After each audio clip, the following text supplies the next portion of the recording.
Mr. Smith, a man who measured his life in billions, sat behind a desk carved from a single slab of obsidian, his power absolute. His gold fountain pen hovered over an open checkbook, a weapon capable of ending wars or creating empires. Across from him stood Johnson, a man whose worn-out jacket and tired eyes spoke of a life measured in scraped-together dollars and sleepless nights. Between them, on the polished black surface, lay the small, leather-bound notebook, Smith's entire world, his formulas, his secrets, his soul, returned. "I've already told you," Smith said, his voice a low, impatient growl, devoid of gratitude. "Name your price. 100,000? 500? Every man has a price." Johnson looked at the billionaire, his gaze steady and clear. He did not look at the checkbook. He gently pushed the notebook a final inch across the desk. "I don't want your money, Mr. Smith," he said, his voice quiet but carrying a strange, unshakable weight. Smith leaned back, a flicker of irritation in his cold gray eyes. "Then what is it you want? A job? A car? Just name it and be done." Johnson took a slow breath. "I want a day," he said. Smith stared, his mind, a supercomputer of transactions and acquisitions, failing to process the word. "A day?" "Yes," Johnson confirmed. "1 day of your life. From 6 in the morning until 6 at night. You will live my day. You will see what I see. That is my price." The billionaire was completely still, his mask of absolute control cracking for the first time in decades. His mind raced, searching for the angle, the trick, the hidden leverage in this absurd, illogical request. But there was none. It was a currency he didn't understand, a transaction he couldn't quantify. For the first time in his life, Mr. Smith was confronted with a price he didn't know how to pay. What is the true price of a life? Is it measured in the cold, hard numbers of a bank account, or in the quiet, unseen moments of human connection? Today's story is about 2 men at opposite ends of the universe, a billionaire who held the world in a secret notebook, and a poor man who found it. But when the time came to name his price, the poor man didn't ask for money. He asked for something far more valuable and far more terrifying. A single day of the billionaire's life. If you believe that the greatest transformations begin with the most unexpected requests, and that empathy is a currency more powerful than gold, then join our community. Subscribe to the channel, turn on notifications, and let's uncover the secret formula that connects us all. Mr. Smith lived his life from a height of 64 floors, a modern-day king surveying his kingdom from a fortress of glass and steel. The city below was not a home to millions of souls. It was a complex, beautiful machine, an intricate circuit board of flowing data and assets to be managed. His days were a testament to ruthless efficiency. Meetings were scheduled in 7-minute increments, human interactions were transactions, and emotion was a market variable to be exploited, not felt. His penthouse apartment, a vast, sterile expanse of white marble and black leather, was as silent and empty as a mausoleum. He had mastered the world, but in doing so had completely insulated himself from it. His power was a shield, his wealth a wall, and he was the lonely, restless prisoner within the fortress he had built. He was a man who had everything and felt nothing. Miles below, in the cracked pavement and humble storefronts of the city's forgotten neighborhoods, Johnson lived a different kind of life. His world was not a fortress, but a network, a complex web of human connections. He worked 2 jobs, his body a testament to the quiet, grinding exhaustion of a life lived on the margins. Yet his poverty was not the defining feature of his existence. His true wealth was in the community he was a part of. It was in the knowing nod from the owner of the corner store, the shared laughter with his neighbors on a hot summer evening, the small daily acts of mutual support that held their struggling community together. He was a man who had nothing, but who felt the deep, resonant pulse of humanity in every interaction. His life was a constant struggle, but it was a shared struggle, and in that he found a quiet, profound richness that Mr. Smith could never comprehend.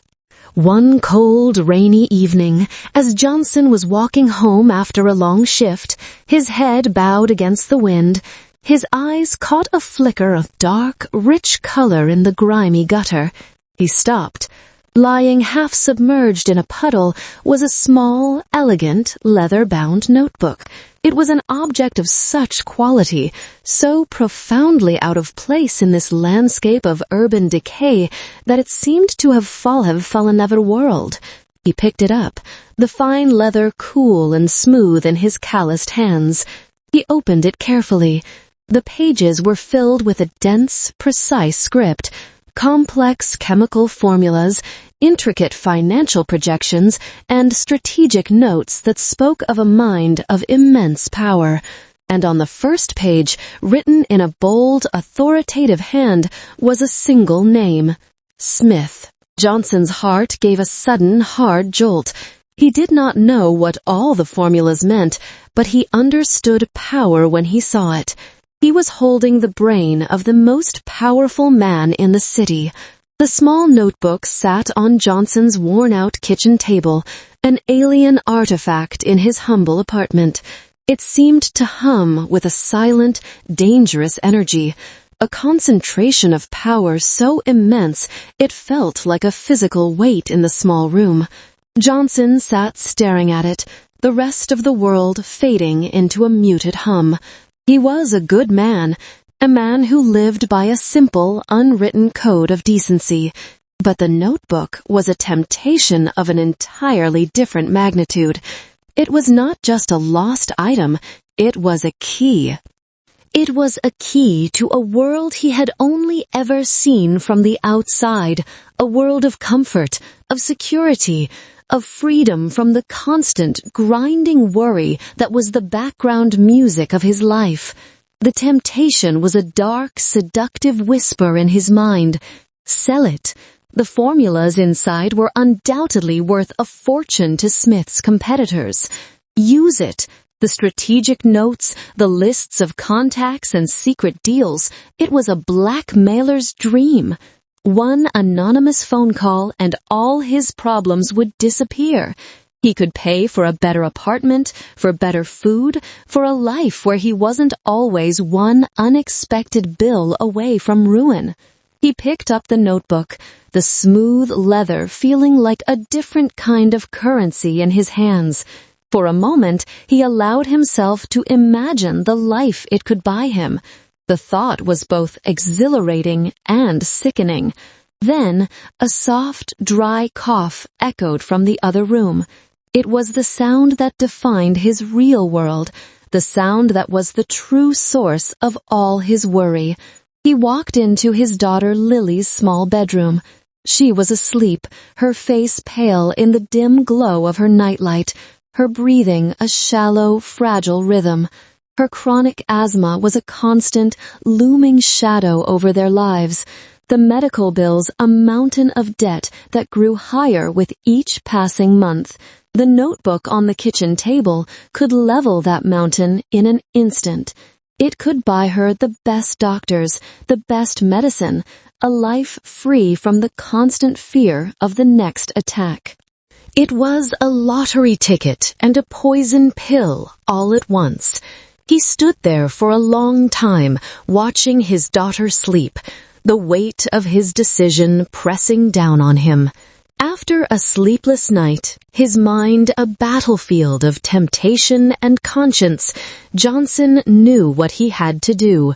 He looked at Lily's peaceful, trusting face, and he understood a truth that was more powerful than any formula in Smith's notebook.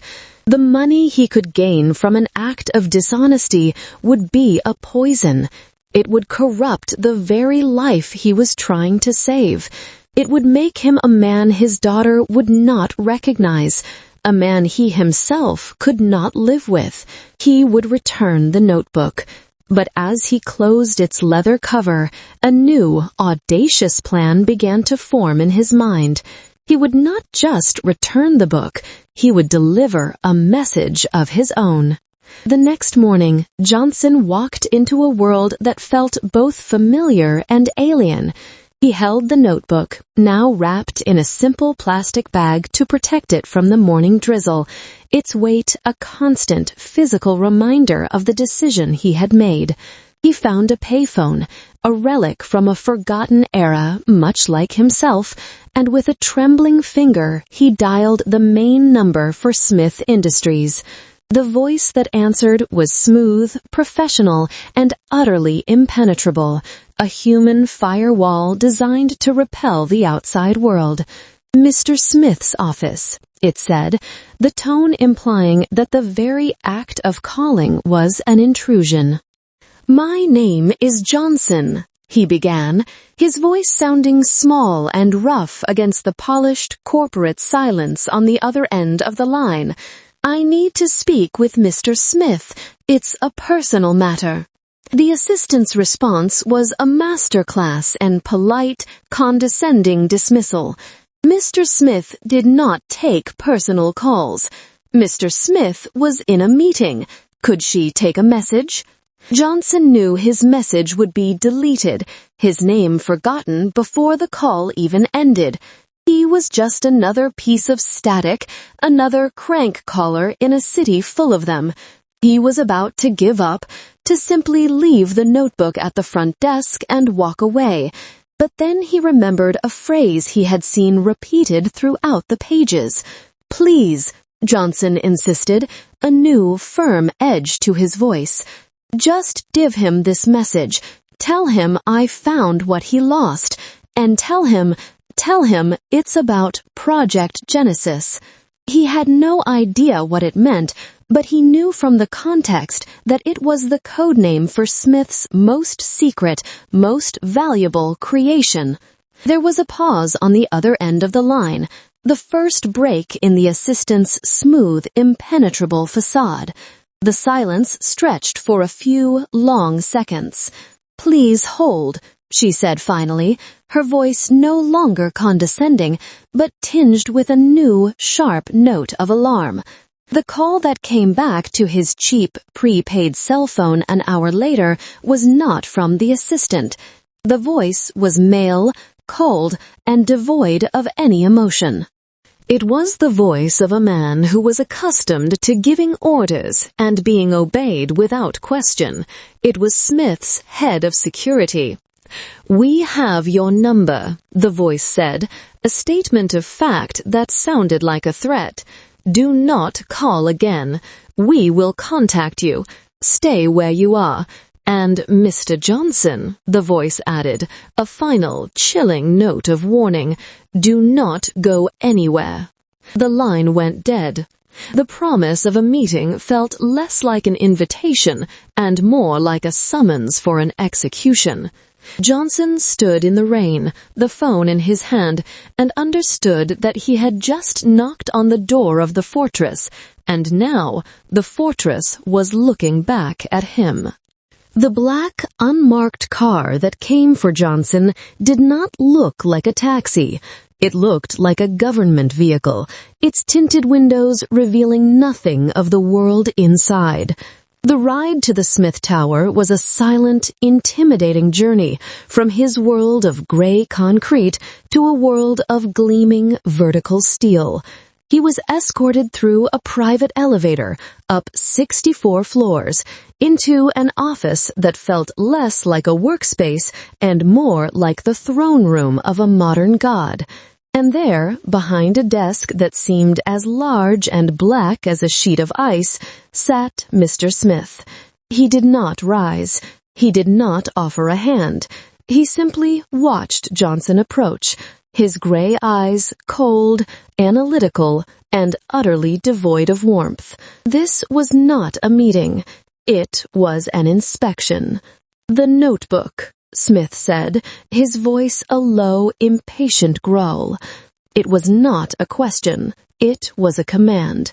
Johnson, his heart pounding a nervous, steady rhythm, carefully unwrapped the notebook from its plastic bag and placed it on the vast, empty expanse of the obsidian desk.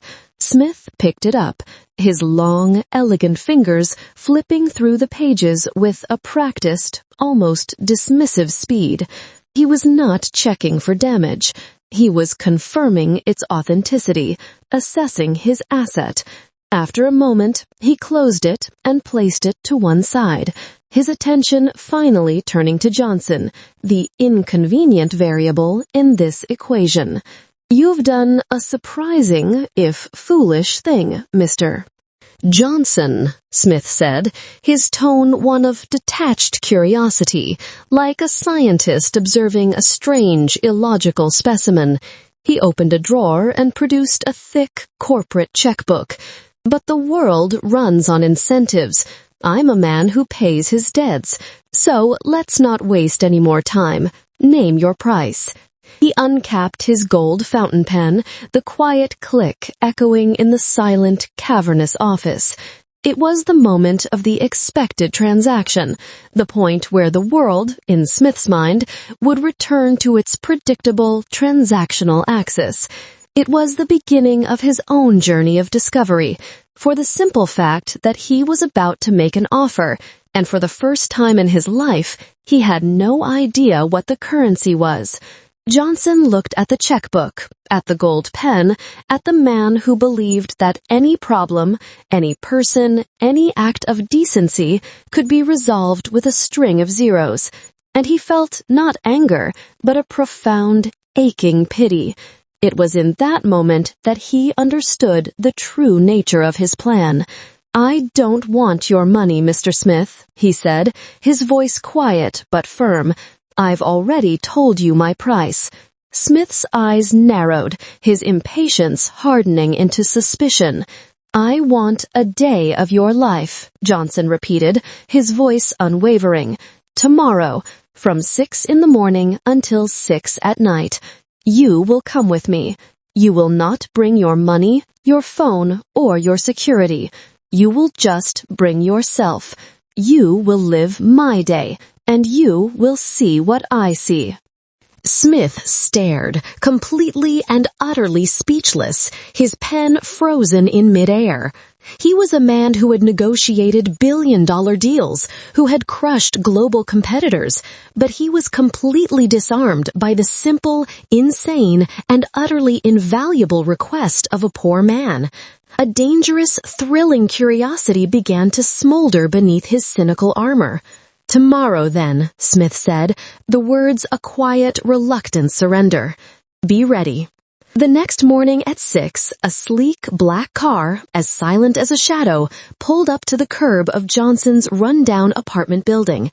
Mr. Smith stepped out, not in his usual tailored suit, but in a simple, dark polo shirt and trousers, the closest his wardrobe could come to inconspicuous. He looked profoundly out of place, a king in exile, his face a mask of weary, cynical detachment. Johnson was waiting for him. "No car," Johnson said simply. "We walk. Then we take the bus." The day had begun, and Smith's armor of wealth and privilege was already being stripped away, piece by piece. Johnson did not take him on a tour of poverty to elicit pity. He took him on a tour of his life. Their first stop was a noisy, chaotic, but surprisingly cheerful soup kitchen, where Johnson volunteered twice a week. Smith, the man who commanded thousands, was handed an apron and a ladle and was put to work serving stew to the city's homeless. He was clumsy, awkward, his hands, accustomed to the weight of a pen, struggling with the heavy, industrial pot. He saw the faces of the people he served, their weary, grateful, deeply human eyes, and for the first time, they were not a statistic in a report on urban decay. They were people.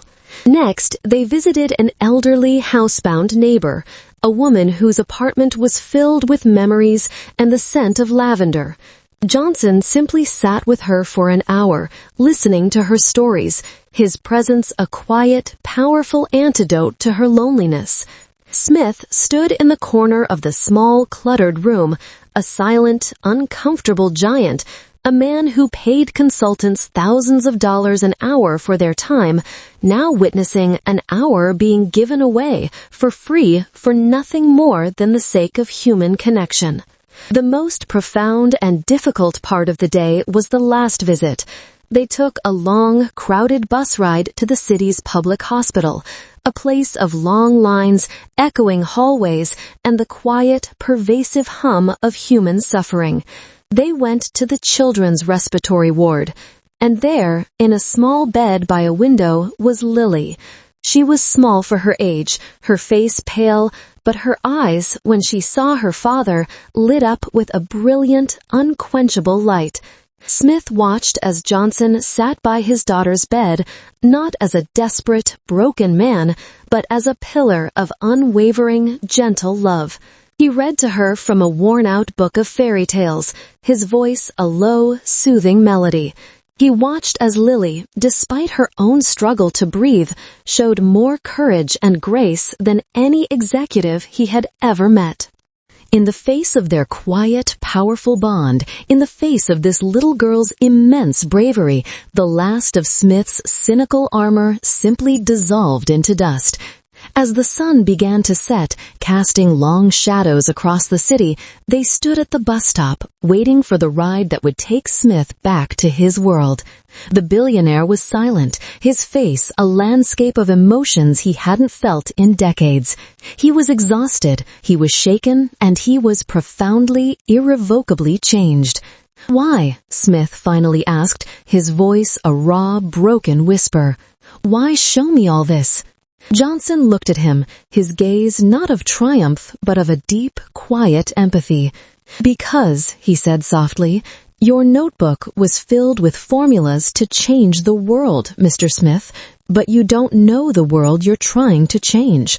The bus arrived.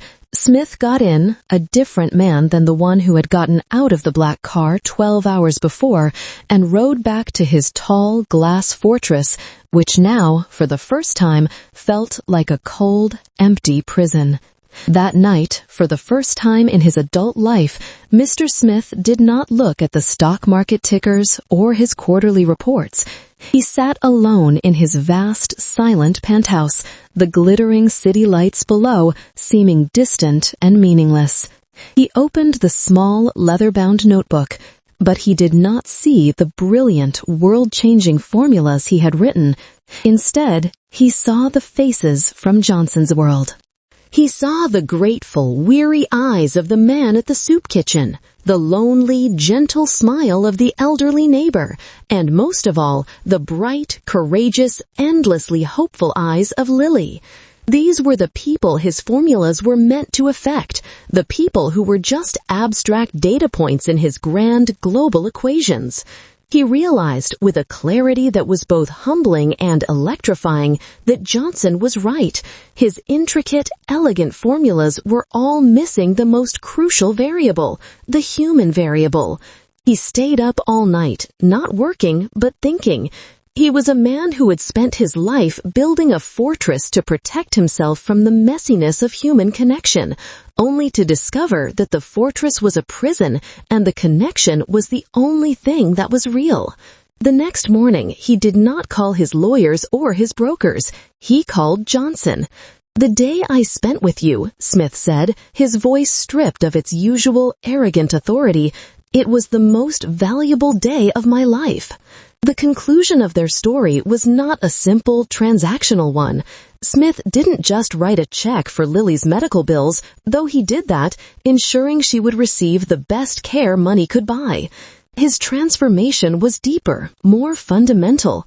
He had seen the world through a new lens, and he could not unsee it. He took the brilliant, powerful engine of his corporation and began to turn it, slowly, deliberately, toward a new purpose. He created the Lilly Foundation, a massive, multi-billion-dollar charitable trust dedicated to funding community healthcare, urban renewal projects, and social programs in the city's most forgotten neighborhoods. And he made his first official appointment to its board of directors. Johnson. The final scene is not in a boardroom or a sterile office. It is a few years later, on a bright, sunny afternoon, in a beautiful, newly built public park, a park funded by the foundation. Smith, now older, grayer, and with a gentle, quiet peace in his eyes, is pushing a laughing, healthy Lily on a swing. Johnson stands nearby, watching them, his face a portrait of quiet, profound gratitude. Smith stops the swing and walks over to Johnson. He hands him a new, elegant, leather-bound notebook. It is completely empty. "I think it's time we started writing a new formula," Smith says, a genuine, warm smile on his face. "Together." Johnson takes the book, and the two men, the billionaire and the poor man, stand side by side, no longer inhabitants of two different worlds, but partners, co-authors of a new, more hopeful, and far more human story.